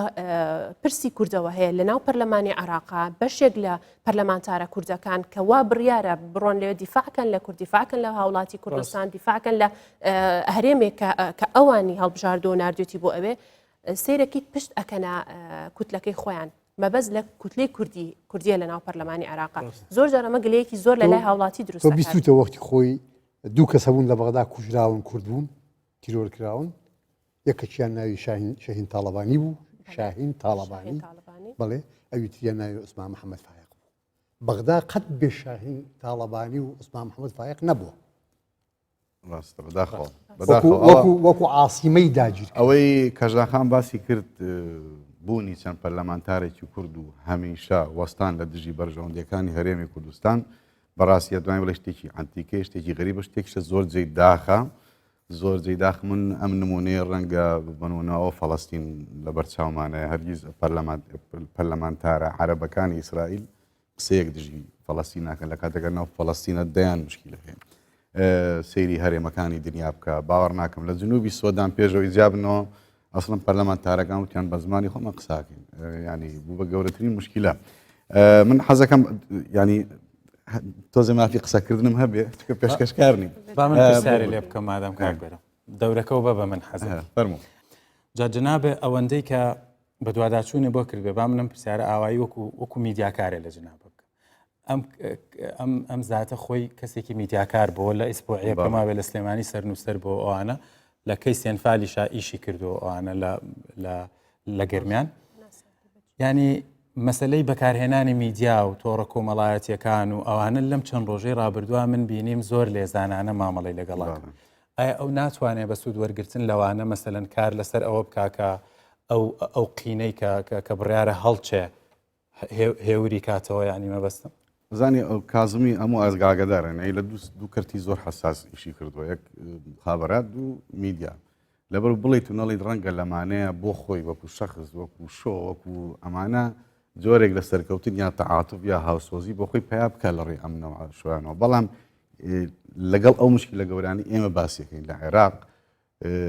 نمایشی خۆ دەرخستن و شۆ هیچ سوودێکی نییە هیچ سوودێکی نییە ینی هیچ سەرکردەیەک لە عێراق و لە کوردستانیش ئەوانەی کە خەریکی شۆ بوون نەزاحەتیان نیە شۆ دەرچوون و بەتاڵ دەرچوون و هیچ بە دوای خۆیانە شتێکیان بەجێ نێژن ئەمە من دایما ئەڵێم ینی لە سەرەتاوە بڕیار وا بووە لە دوای ڕوخانی ڕژێمە هەموو سەرۆک وەزیرانێک کە دێت بڕوا بکە ئەوانەی پێش ڕوخانی ڕژێمیش لە دروستبوونی دەوڵەتی عێراقەتە هەر سەرۆکێک دێت کە مەبەستمی دەستور و قانونی عێراق چۆنە چێیە کەسی یەکەمە ئایا پاشایە سەرۆک کۆمار یا سەرۆک وەزیرانە هەرچی دێ لە سەرەتاوە ڕەنگە نەوعێک نیەت باشی یا ڕەفتاری باش لەگەڵ کووردا نوعێک شتێک دروستکە زۆربیان لە سەرتاوە یەکسەر لەگەڵ شۆڕشی کووردا هەوڵیان ناوە با بڵین دانوستان دروستکەن بەڵام لە 2000 ئەم با بڵین مانگی هەنگوینە کەمی خەیاندووە حتا ئێستاش وا بووە هەموو ئەم سەرۆک وەزیرانی تریش ئەمەیان کردووە جگەل لە حەیدەر عەبادی کە لە سەرەتاوە من نەمدی نەوعینێکی باشی هەبێ نەوع کۆنتاکت و با بڵین نیەتێکی باش لەگەڵ پەیوەندی لەگەڵ کووردا پیشان بە مشکلی کورد چییە؟ مشکلی کورد ئەوەیە کە وەکو سەرۆک بارزانی زۆر تەرکیزی لێکە هاوبەشی سازان هاوسەنجی ئەم هاوبەشی سازان و هاوسەنجیە لەو سەدەمی کە کاگەزات باسی کرد کە جەنابی مامجەلال لێو بیادی بەخێر سەرۆک بارزانی لەوێ بوو بەردەوام شاند هەبوو بەهێزەوە لێوێ بوو بەڵام منیش ئێستاش لەگەڵ ئەو بۆچوونەی کاک مەسعود ناکۆکم ئەو وەختە ئەوان بێهێز بوون نەگەوت ئێمە زۆر بەهێز بووین لەوێ ئەوان بێهێز بوون و ئێمە بەڕاستی ببووینە سەرچاوی هێز بۆ ئەوان بۆی تۆ بڵێن دروست بن یا دەوڵەت بنیاد بنرێتەوە لە دوای ڕوخام ئەم سێ مەبدەئی کە باسیەکەن هاوبەشی کابینە لە دوای کابینە بەرەو لاوازیە ڕوە هاوبەشی مەسەن تۆ لە 7 وەزارەتەوە ئێستا توێ سەر 3 وەزارەت لە مادەی 140 وەرگرتنەوەی کەرکووک و ناوچە کوردستانیەکانی ترەوە هاتیتە سەرەوە ئێرکا کە تۆ ئەو نیوە موسێ یان نایی يعني زانی ئەمە کاک بەرە مشکلەکانی هەرێم ئەگەر طبعا عێراق خۆی مشکلەکانی زۆر معقدە لەبەرە عێراق لە ژێر هەژمونی ئێرانە و ئێستا حتا مەسئلەی موچەی فەرمانبەرانی هەرێم کە بڕاوە پەیوەندی بە معادلە سیاسیەکانی ناوخۆی عێراقەوە هەیە و بەشێک لە کوتلە سیاسیەکان حتا عادل عەبدولمەهدی وەرەقەیەکی فڕێدا بووی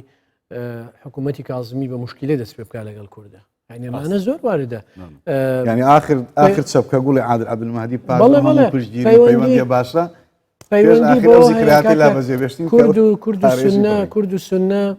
دنجان ندا ولا برلمان العراق بو دركردني هيزي هاو بيمانان لعراق وممكن قواعد أمريكية لكردستان ولا مناطق غربية عراق بإيران وكو رقيق ضغط بكاري يعني دش بكرد أمانة وارد أنجا خلق أبي بالضحية قوتي خلق أبي بلا من هەر لەگەڵ ئەوەم ئێمە هەرێمێکی لە چوارچەوەی دەوڵەتی عێراقی هەرێمێکی فیدرالین و ئەزانی مەسەلەن ئەگەر اتفاقی ئازار نەکرا لە ساڵی هەفتە و ئێمە وەفدی مفاوزینی کورد لە دوای ئەوانە لە هەشتاوسێکە یەکێتی کردوێتی لە نەوەتەکان کە بەرەی کوردستانی کردوێتی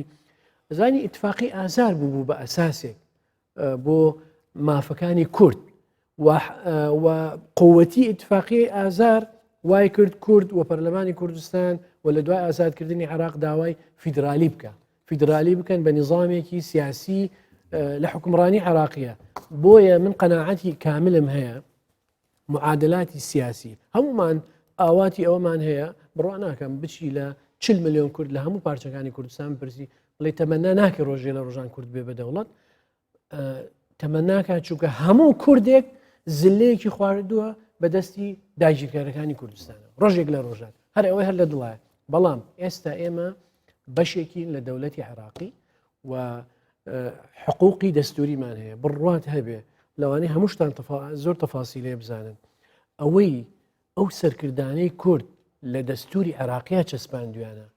مێژوویە لە هیچ دۆکومنتێکە لە وڵاتانی ئەم ناوچەیە بۆ کورد بەرجەستە نەکراوە و بەرجەستەکردنیشی زۆر قورسە ئەرز ئیشی پێکراوە قەینا تەجاوزاتی دەستوری کراوە عێراق بە ئینتیقائیەت تەعاملی لەگەڵ دەستور کردووە هەتا ئێستاش بەڵێ بە ئینتیقائیەت تەعاملەکە بەڵام ئێمە ئەبێ لە چوارچێوەی ئەو ئیطارە دەستوریە دایمە تەئکیدی لێ بکەینەوە و شەڕیشی لەسەر بکەین ئەو سێ مەبدەئی کە جەنابە دەیڵێ توافق و شەراکە و تەوازن لە مؤسساتی دەولەت ئەبێ ئیشی لەسەر بکەین تۆ ساحەکەی بۆ چۆڵکە بۆ معلوماتت شیعە تەمەناکەن کورد یەک ساڵ لە پرۆسی سیاسی دوورکەوێتەوە هەموو ئاواتیان ئەوەیە چۆن ئێستاش سنە نەهاتوونەتەوە سەرخۆ و ئێستاش باجی ئەوادن کە مقاطعی عملی سیاسیان کردو لە عێراقا محاولەی ماکەن چونکە ئەو قەناعەتی بە دەولەی فیدرالی نەماوە ئەو ئێوێت دەوڵەتێکی مرکزی کۆنتترۆلی اقتصاد بکە کۆنتترۆلی پێشمەرگەت بکە کۆنتترۆلی هێز ئەمنیەکان بکە سیاسی خارجی بەدەستیەوە بێ بەڕای من تۆ نابێ بۆی چۆڵ بکەی بەڵام ینی سیاستیش فەنی ممکناتە ئێمە یەک ئیجابیمانەیە بەس خوا بام خاڵەتەوە بکەم هەرێمی کوردستان جیاوازەکەی لەگەڵ ناوچەکانی تری عێراق ئێمە سنووری جوغرافی و نەتەوەی خۆمان هەیە کورد لە جوغرافیایەکی دیاریکراوە حزوری هەیە وجودی هەیە و ئیدارەیەکی باشی هەیە گرنگە بەڕاستی ئێمە پێویستمان بەوە هەیە حکومڕانەکەمان باشتر بکەین خاڵە لاوازەکانمان نهێڵین لە ڕووی سیاسی و نەناخۆ بە قوت بین و لە چوارچەوەی ئەم دەوڵەتەیە محاولە بکەین اقتصادمان بەهێز بکەین عمقی اقتصادی و على الأقل بۆ 10 ساڵی داهاتوومان بکەینە عێراق بۆی گەشەی ئابووری باشتر بکەین اختلافات بۆشتی وا دروستەکەی کە ئێمە اختلافمان بۆ ئێمە هەتا اقتصادیەن تابعی بەغدا بین من ناڵێم تابع بین عمق چییە کاکە عمق چییە قابل عمق یعنی ئەوێ دەوڵەتەوە و سیاسەتی مالی لەوێدا ئەندرێ و سیاسەتی اقتصادی وا چۆن سیاسەتی دارایی لەوێدا ئەندرێ سای ماتوانین بڵێن لە کوردستاندا دۆلار بەوەندا ئەبێ بفرۆشتێ یانەوە بانکی مرکزی عێراقەوە ئەو مناقەشە مشیە ئامێزە لە مابینی خۆمان لەو یەکەم بەرنامە دروست نەبێ من ئەمێ پرسیارێ بکەم لە جەنابیشت و لە خۆشمان لە هەمومان ئەوشەوەیە ڕاستی ئێمە لەگەڵ ئەوەی کە ئێمە ئیشەکانمان بۆ ئەوەیە کە بەغدا بەهێزکەین پێمان وایە ئەوەندە نەزان بین پێمان وایە ئەگە بەغدا وەزعی باش بی و ئێمە لەوێ بین و ئێمە لەگەڵی بین و اقتصادەکەی باش ببێ و بەهێز ببێ ئێوە ڕەنگەداتەوە ئێمەش بەهێزە بین ئەو معادلەی پێچەوانەی 100 ساڵی ڕابردووە لە 100 ساڵی ڕابردوودا هەر وەختێک بەغدا بەهێز بوو بێ ئەمە بەهێز بووینە نەک بەهێز بووینە وێران بووینە ئەنفال و کیمیاباران و کورە کاکە پێشووتری لە سەردەمی 63 و لە هەموو ساڵەکانی کە دێنەوە لە سەردەمی مەلەکیشدا ئەمە زۆر ڕسم بڵاوەکرێتەوە ئەڵێنەوە ڕسمەکانی سەردەمی ئەیام زمانی جوانی مەلەکیە هەندێکیان بینی تاریخەکەم تەماشا کرد بزەبێت ئەو تاریخە بوو کە من باوکم لە دوای کۆماری مەهاباد کۆماری کوردستان لە مەهاباد لە ژووری ئەدام بوو لێرە بزەبێت لەو سەردەمە بوو کە حکوومەتی ئەوەی نوری سەعید و نازام چی ئەو هینی مەلەکیەت چوار ئەفسەرەکەی ئەدام کرد کاکە لەبەرەوە برام ئێمە دەبێ من بەش بە حاڵی خۆم من تێزێکم هەیە نەزەریەکم هەیە ئەسڵەن ئەویشەوەی ئێمە ئەبێ بۆ بەغدا وەکو گورگە بین گورگە کە جاکەڕەی پێ ئەڵێن لە سلێمانی و لەو شوێنانە ئەبێ لە ئاوەکەی بخۆین ئەبێ پێوەی بە ئاڵێن نێڵین گەشە بکە چکە تا گەشە بکە ئێمە وێرانە بین یان ئەوە تا دەبێ ئەو ڕێگە بدا ئێمەش بەو تەریقی خۆمان ئەمانەیە گەشە بکەین لە تەنیشت ئێمە جاکەڵێن لە تەنیشت جاکەی ئەو نەک پێوەی بە ئاڵین و هینی بکەین لەبەرەوە کاکە بە واضح بین ئەو پرسیارە وەڵام بدەین هەر کەسە لای خۆمان و هاوڵاتیانیش هەر کەسە لای خۆی لە کوردستاندا نەخۆ ئەگەر کاکەسا دەگەر زۆر نەگەڕێنەوە بەو مێژوش هەر باسی عێراقی پاش 2023 بکەین ینی ئەوەی کە ئێستا لە زاکیرەی هەمومانە حەدەسێکی تازەیە بەڕاستی ئەوەمان پێڵێ کە کێشەیەکی بنیادی فکری سیاسی فەلسەفی لە عێراقا هەیە کە ناهێڵێت تۆ هەچ کاتێک ئەو خۆی لاواز بوو تۆی بە براگەورەیەکی با بڵێن شکلی قوبوڵە هەتا ئەو کاتەی کە دەستی ئەگاتەوە بە تۆ لە هەردەقەیە کاتوانی مەسەلەن زەفرت پێبەرێ ئەی با وەسڵیش لە هیچ شتێک ناکاتەوە و ئێمە بینیمان بۆ نمونە کابینەی دووەمی حکوومەتی مالیکی دوای 9 مانگ لە سیراعاتی سیاسی و لە جمودی سیاسی لە عێراقا نەتوانرا پێک پێنرێ هێنرا لەم هەولێرەیە ڕێکەوتنی لەسەر کراوە مەسەلەن بە نێوەندگیری سەرکردایەتی سیاسی کوردستان کابینە پێک هێنراوە بەڵام هەر هەمان کابینە دوای ماوەیەکی زۆر کەم بڕیار لە بڕێنی موچە و بوجەی کوردستانەدا مەسەلەن ینی کەواتە ئەمە ئیشکالێکە ینی من قەناعەتم بەوەیە بەڕاستی هەر چەند دەستورێکی جوانتر لەمەشمان هەبێت کە جوان نییە بەڵام گریمان زۆر لەمەش جوانتر بواە هەرچەند یاسا و دەقەکان جوانتر بن کە ڕەنگە بۆ منی وەکو یاساییەک عیب بێ ئەم قسەیە بکەم بەڵام بەڕاستی بەدادی ئێمە نایەن لە کاتێکا کە ئەگەر بێت و حەل چییە ئێستا ئەیڵێم ئێستا من حەزەکەم ئەزانی با گفتوگە ئاوالێ بکەین کاک سۆران لە جەنابتەوە مەدەم لە قسە حەزەکەم ئێستا پرسیارێکی زۆر ئاسان هەیە بەڵام وەڵامێکی قورس کورد چی بکات ئەمە سێ وشێ بە هەریەکەمان زۆر باشە بە دەقەونیوەیەک قسەکان تەواوکەین زۆر باشە بە تەسەوەری من شیری ئێمە لە عێراقا ڕژاوە کوردیشەڵێ باشتر وایە بە دیار شیری ڕژاوە دانەنیشیت و نەگریت بە دیاری و شیرەکەی ئێمە ڕژاوە بەڕاستی شیرەکەی ئێمە ڕژاوە ئێمە چاوەڕێەکەین بزانین ئەو تۆزە شیرەی کە لە بنی منجەڵەکەیان ماوەتەوە چی لە ئەەکەین و ئەبێ حەکیم بین بەڕاستی من لەگەڵ ئەو تەرحەشام کە کاک مەسعود عەرزی ئەکات تا ئەوەندەی تۆ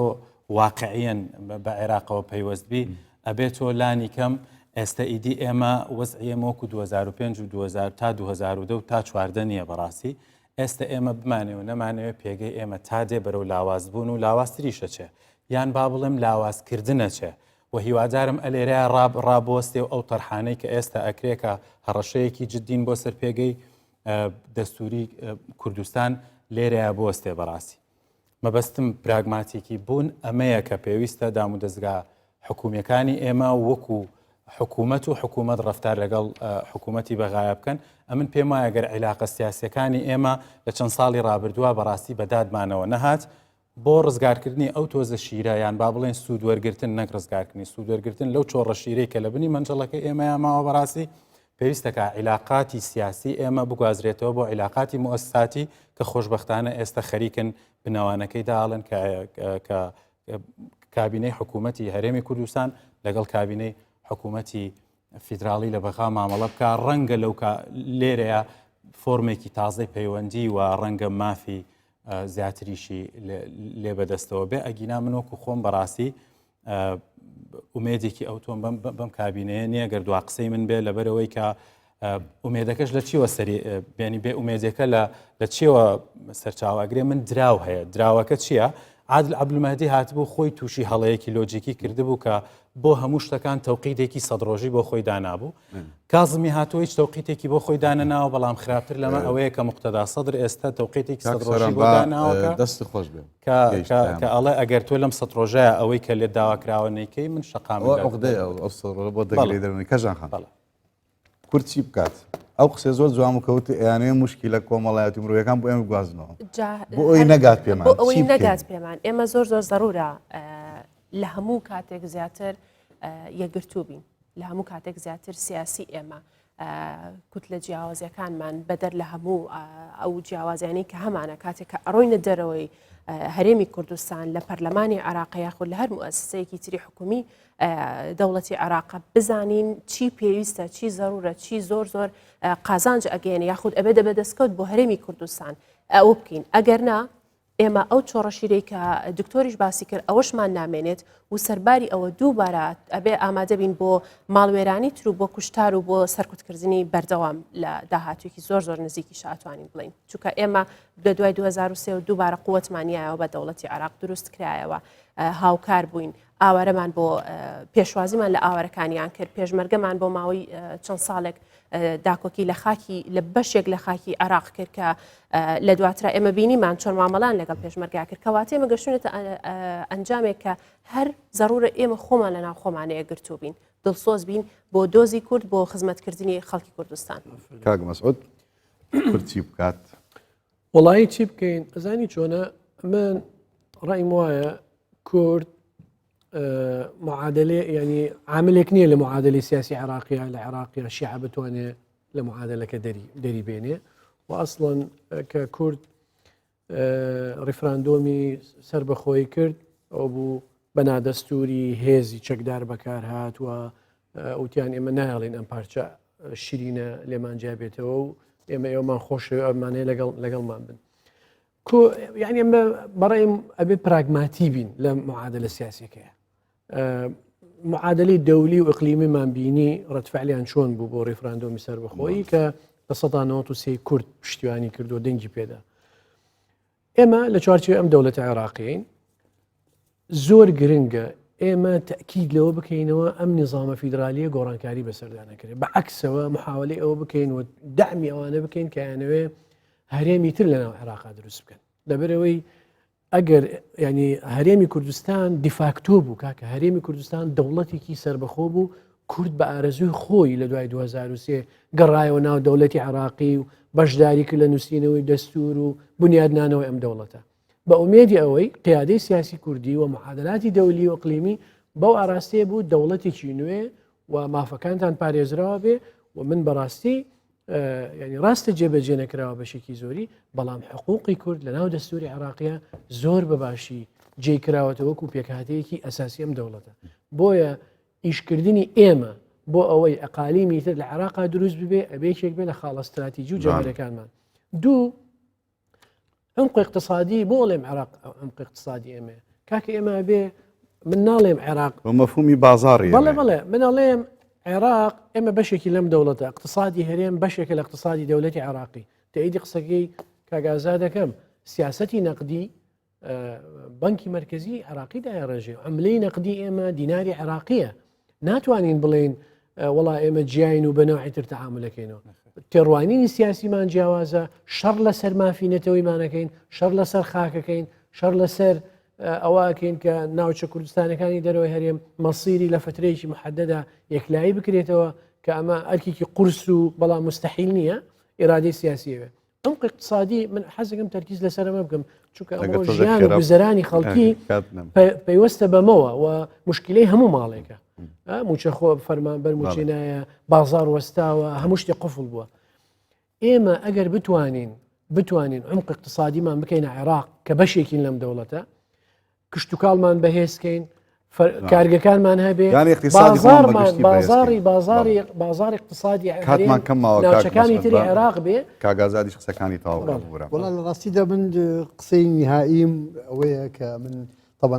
ئەو خەونی حشتدا عێراق ڕێگە بدە دەوڵەتی عێراق هینی تر دروست بێ قالیمی تر دروست بێ لە عزیە ئەو وەزعدا لە قۆناغێکی مهمدا ئەوە جێبەجێ نەکرا ئیتر جێبەجێ نابێت ئێستا سنەشی هیچ لێ باردا نەماوە هەتا هیچ شتێک فەرزکە تێزی بەستڕەش بەڵێ بەردەوامی بەڵێ تێزی بەسرەش بە بەردەوامی ڕەت کرایەوە ئەوە بەس ممکنە سنەکە بەڵێ. دروستیکەن ئەلا کولی من نازانم شی یانی لێکرێ پرسیارەکەی ئەو وەڵام بدەمەوە کە چی بکەین؟ کورد چی بکە من لەگەڵەوەم هەتا پێمان بکرێ جیاوازیەکانمان لەگەڵ بەغدا تۆخکەینەوە دەگەی من زمانم جیاوازە ئەو زمانی جیاوازە من حکومڕانیم لێرە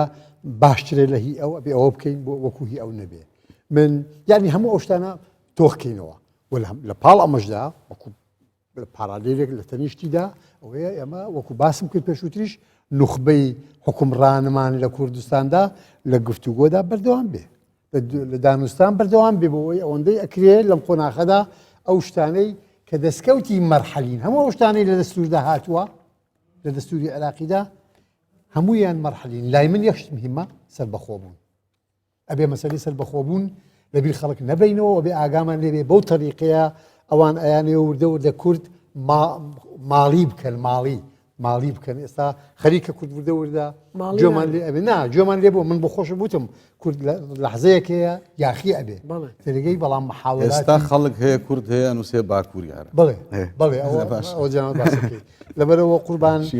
یەکشتی ترمان لەبیر نەچێت کە زۆر هینە هەموو شتانی ئەمە با لە بەغدا وا بکەین و لە بەغدا وانەکەین ڕاستیدا خەتەرێکی زۆر گەورە هەیە ئەمە ئاماژەمان پێ نەداوە ئەویش ئەوەیە وڵاتانی دنیا گوێ لە قسەکانی ئەوە ناگرێت سەدام عەفوەن بەغدا چیەکە و چی ناکە ڕاستم وت سەدام لە بەغدا چیەکە و چی ناکە چی لە کوردەکە و چی لە کورد ناکە ڕەنگە قۆناغەکانی ڕابردوو بێنەوە بەڵام یەک شتمان هەیە ئەوە لە بیر نەکەی ئەرێ لەو مەنتیقەیەدا هەر دەوڵەتی عێراق هەیە ئەدی تورکیا چیەکە دوازار ئەدی ئێران چیەکە ئەدی سووریا چیەکە ئەمانەش هەموو کاراکتەری مهمن کە لانی کەم کورد ئەبێ یاریەکان کۆنی خۆی لەسەر ئەو مەسالەیەش بینات کاگازات زۆر زۆر سپاس بۆ هەمووتان یەک خولەکماوە منیش هەندێک شتم هەیە قسە بکەم کاکە یەکەم زان من نەترسان هەمووشمان لەسەر ئەو کۆچین کە لە عێراق عقلیەتێکی سنترالی هەیە یعنی هەموو سیاسیەکان گلەی لە ماکەن عێراق وڵاتێکە هەرچی دەتە سەر حکم ئەو عقلەتە سنترالی لە دەستنیاوە تەنانەت خۆپیشانداران کە هیچ لە کەمترین خەدەمات بێبەش بوو لەسەر جادەوە و با هەرێم نامێنێ ینی ئەمە داواکە یا دەستور چییە دەستور با نامێنێت ینی ئێمە لەگەڵ ئەم عقلیەتە معامەلاکەین بەڵام قەدەرێکیشمان هەیە وەک کاک مەسعود وتی وەرە من لەگەڵەوە نیم تۆ دایمە ینی لەگەڵ تەسلیم بە قەدەری خۆت بی بەڵام قەدەرێک نێودەوڵەتی هاوسەنجی هەر ناوێکی لێنەی ئێمە ئێستا بەشێکین لەم عێراق لەبەرەوە شتی هەرە گرنگ ئەوەیە کە بەڕای من کورد لە ناویەکە ڕەنگە مەقسیەکی دروش یا شیعاری بێ بەڵام خەون نییە گرنگە کورد یەک بێ کورد یەک بگرێتەوە کوردستان بە هەموو پێکهاتیەکان و بێتە یەک هێز و معاملە لەگەڵ ئەم عقلێتە مەرکەزیە بکە بۆی زۆرترین شتی بێت ئیقتیسادی خۆمان بنیاد بدین گەندەڵی کەمکەینەوە یا هەر نەیهێڵین ئەو هەنگاوە زۆر باشین پەروەردەی خۆمان پێشخەین زانکۆی خۆمان پێشخەین زادۆبانی خۆمان پێشخەین بەقەدەر توانە بەقەدەر ئەوەی کە ئێمە توانیمان لەم دەوڵەتی بپسڕین هیوادارم ئیتر هیچ کوردێک وا بیر نەکاتەوە کە مشکلەی ئێمە لەگەڵ عێراق تەنیا موچێ مشکلی ئێمە مشکلەی وەکو کاک مەسعود لەم کاک ئازاد ئیشارەت کاک سۆران ئێمە خاوەن قەزەیەکی گەورەین کەستان لە زیاتی من کۆتایی پێێنن کەژان خان کۆتایی پێبێنە زۆر سپاس زۆر سپاسانەکەین خۆشحاڵ بووین بەم بەرنامەیە ئیشەڵڵا توانین کە لە بەرنامەکانی داهاتوە لەسەر قەزەیەکی تر قسە بکەین مەوزوعێکی تری حەساس و باش بێنینە پێشەوە و دەستان خۆش کاتێکی خۆش بۆ هەموو لایەن